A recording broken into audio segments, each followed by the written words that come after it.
پھر ایک بڑی زبردست ان فرشتوں نے بات کی رسول اللہ صلی اللہ علیہ وسلم کی خدمت میں، محمد فرق بین الناس، لوگوں کے درمیان کسوٹی محمد صلی اللہ علیہ وسلم کی ذات ہے، حق باطل کے درمیان لکیر، حتمی لکیر محمد رسول اللہ صلی اللہ علیہ وسلم کی ذات ہے، سنت اور بدعت کے درمیان فرق رسول اللہ صلی اللہ علیہ وسلم کی ذات گرامی ہے، سچ اور جھوٹ کے درمیان تفریق کر کے دودھ کا دودھ اور پانی کا پانی کر دینے والی محمد رسول اللہ صلی اللہ علیہ وسلم کی ذات ہے۔ آپ لکیر کھینچ کے بتائیں گے یہ دین ہے، یہ دین نہیں ہے، یہ بطور کسوٹی فرق کرنے کا امتیاز، دین کو غیر دین کہنا اور غیر دین کو دین کہنا، یہ اتھارٹی کسی کے پاس نہیں۔ محمد فرق بین الناس، لوگوں کے درمیان کسوٹی، فرق کا معیار، میزان، پرکھ کا جو معیار ہے وہ محمد رسول اللہ صلی اللہ علیہ وسلم کی ذات ہے۔ ہر شخص سے دلیل مانگی جا سکتی ہے، رسول سے دلیل نہیں مانگی جا سکتی، رسول خود دلیل ہوتا ہے۔ رسول من اللہ، اللہ کی طرف سے جو رسول ہے البینہ، وہ رسول خود دلیل ہوتا ہے۔ رسول اللہ صلی اللہ علیہ وسلم کی ذات گرامی بذات خود دلیل ہے۔ آپ علیہ الصلوۃ والسلام کے بارے فرشتے کہہ رہے ہیں محمد فرق بین الناس، لوگوں کے درمیان لائن کھینچنا اور یہ بتانا کہ یہ جنتی ہیں، یہ جہنمی ہیں، یہ عمل کرنے والا بدعتی ہے، یہ عمل کرنے والا جو ہے وہ سنت پہ عمل کرنے والا ہے، یہ سنی ہے،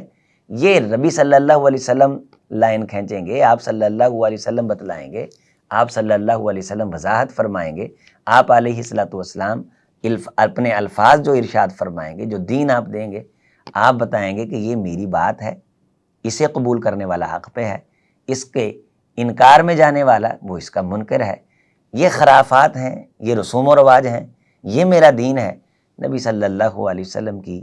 عظیم الشان اس مثال میں، آپ علیہ الصلوۃ والسلام کے کمال اس منظرنامے میں ہمارے لیے بہت سارے اسباق ہیں، بہت سارے دروس ہیں۔ جنت کے اندر وہی داخل ہوگا جو رسول کی بات کو قبول کرے گا، اسلام کو اپنائے گا، آپ کی بات کو اپنائے گا۔ رہی اپنی ذاتی مرضی کی بات، تو اگر کسی نے اپنی مرضی میں آ کے کوئی کام کیا ہے، رسول اللہ صلی اللہ علیہ وسلم نے اس کی توثیق نہیں فرمائی، آپ نے اس پہ مہر نہیں لگائی، تو یہ اس کا ذاتی عمل ہو سکتا ہے۔ اس نے اپنی مرضی سے یہ فرق کر لیا کہ یہ کام عمل محبت رسول صلی اللہ علیہ وسلم والا ہے، اور یہ جو عمل ہے یہ رسول اللہ صلی اللہ علیہ وسلم کی محبت والا نہیں ہے۔ یہ میں آپ معیار طے نہیں کریں گے۔